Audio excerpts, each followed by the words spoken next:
la polémique ne passe pas. La semaine dernière, la chanteuse Isia Higelin a choqué après ses propos virulents contre Emmanuel Macron.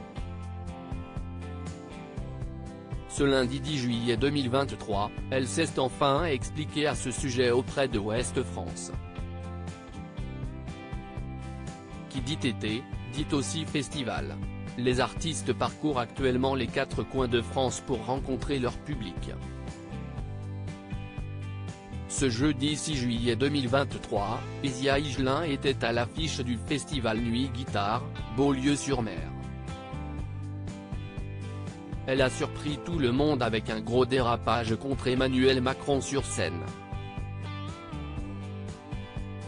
Il s'est dit là, ce qui se serait bien, ce dont le peuple a envie, si est-il qu'on m'accroche à 20 mètres du sol, telle une piñata humaine géante.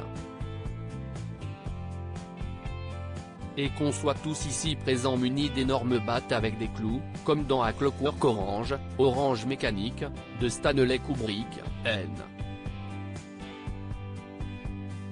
DLR, tu vois. Ces propos ont été filmés par des spectateurs médusés, puis diffusés sur les réseaux sociaux. Et là, on le ferait descendre, mais avec toute la grâce et la gentillesse que les gens du Sud ont. Et on aurait tous nos battes, avec nos petits clous. Et dans un feu de Bengale de joie, de chair vive et de sang, on le foutrait à terre. Mais gentiment, tu vois. L'auteur-compositrice-interprète a pu échapper à la police le jour même. En revanche, un maire a décidé d'annuler l'un de ses concerts après ses propos.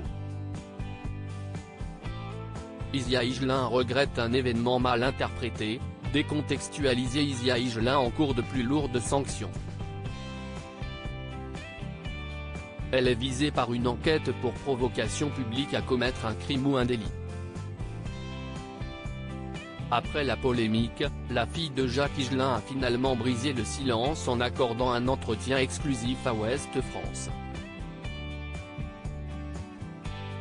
Je suis bien désolé que cela ait été mal interprété, décontextualisé. À aucun moment évidemment, je n'ai voulu inciter à la violence ou à la haine. C'est une histoire, un lien improvisé et surréaliste entre deux titres qui parlent de tout et de rien et qu'il ne faut surtout pas prendre au premier degré, explique celle qui défend une forme d'engagement.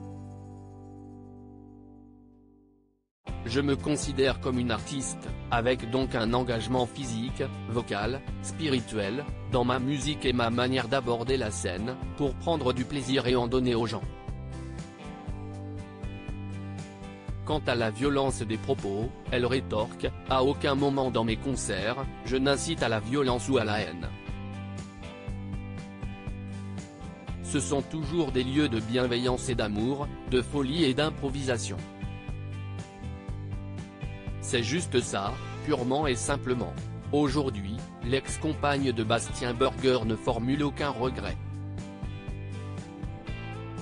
Cela reste une histoire fantasmée, un moment partagé d'esprit libre, artistique. Ce n'est pas dirigé dans quelque direction que ce soit. À suivre.